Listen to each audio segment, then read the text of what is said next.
we all know the top heaviness and thus fragility of the entire economic and technological system.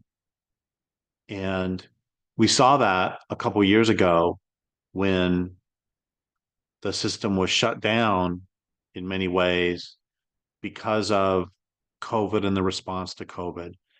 And we see how it can be interdicted by or interrupted by almost anything. And we saw an example of that just recently with the whole CloudStrike incident, where an update to software stopped much plane travel and stopped operations at hospitals and stopped people from being able to buy groceries because at some grocery stores they could only take cash because the whole computer system was down. And I know all of the people who only believe in a cash economy were laughing at that one. Um, and it's this is something that we all know that when you have that it's a terrible idea to have a system in which a few technologies and a few corporations can control so much of so many people's lives and their daily behavior. That's, I mean, think about this. We've all been hearing for decades about the constriction, the centralization of the food systems, where I don't know the numbers, but four companies control 70% of the grain market, and six companies control 80% of the pork market. This is like of foodstuffs. And that's a level of control that would have been utterly inconceivable 100 years ago, certainly 1,000 years ago. That's and that's we've talked before many times in many of these videos about authoritarian techniques, which are combinations of technologies and social systems. Is a technique, is what Mumford called a technique, and they can be democratic or authoritarian. And authoritarian techniques lead to authoritarian power structures, and they emerge from and lead to authoritarian power structures. And when you have a small number of corporations, small number of entities controlling necessities like food, or what have we now perceive as necessities like electricity or surgery, which is certainly not perceived as a necessity, but can be a necessity. And when you have one and two, I'm thinking of Microsoft and CloudStrike, when you have those two companies, failures from them cause people not to be able to buy food in towns all over multiple continents. That is a level of control that is horrifying.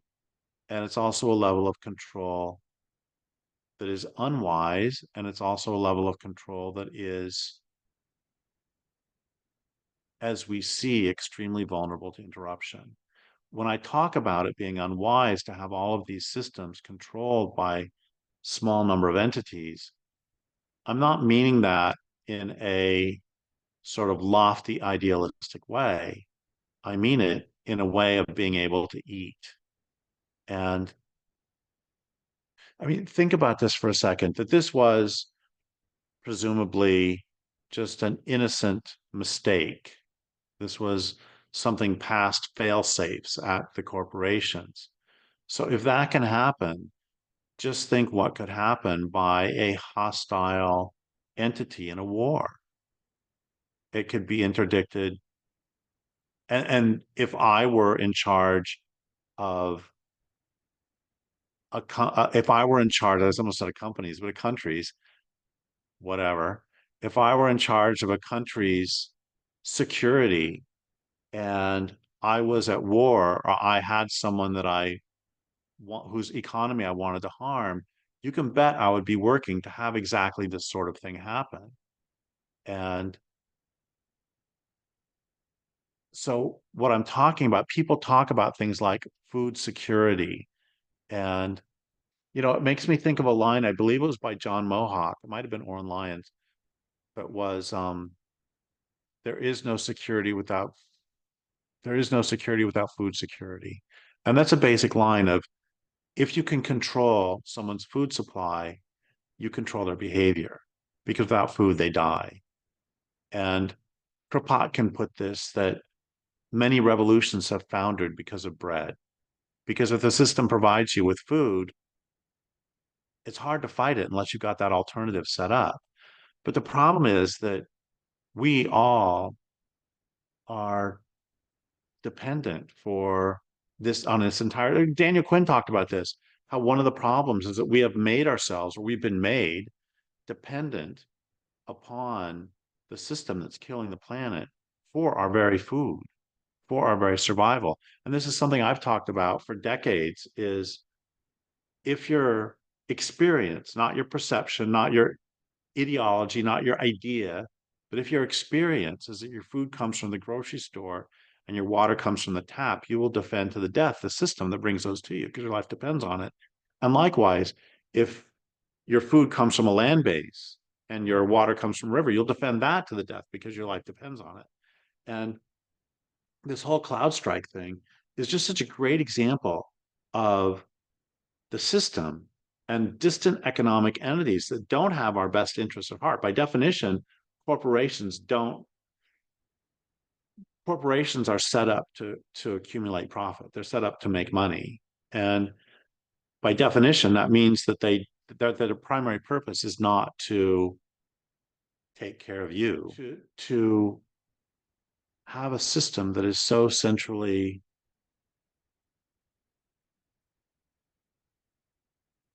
that is so centralized that it can be disrupted by, I don't know, I'm guessing a bunch of lines of code, some things that don't even exist in the real world. They're just blips on a, they're just, just on off switches on a computer. They don't even exist. And they can still make it so surgeries had to be delayed. And that's not, by the way, how nature works. Nature works through nature, and resilience works through diversity and through redundancy. And in the forests of the far north forests, and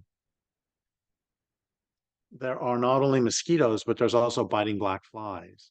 And there are, plenty of critters who will eat you. And I see this in the forest all the time that if if the bears or the foxes don't eat some meat, then the vultures will. And if the vultures don't eat it, then the insects will. And if the insects don't, then the bacteria will. There are multiple fail safes, and that's true in nature, and that's also the way we should run an economic and social system is by having multiple layers of fail safe and by having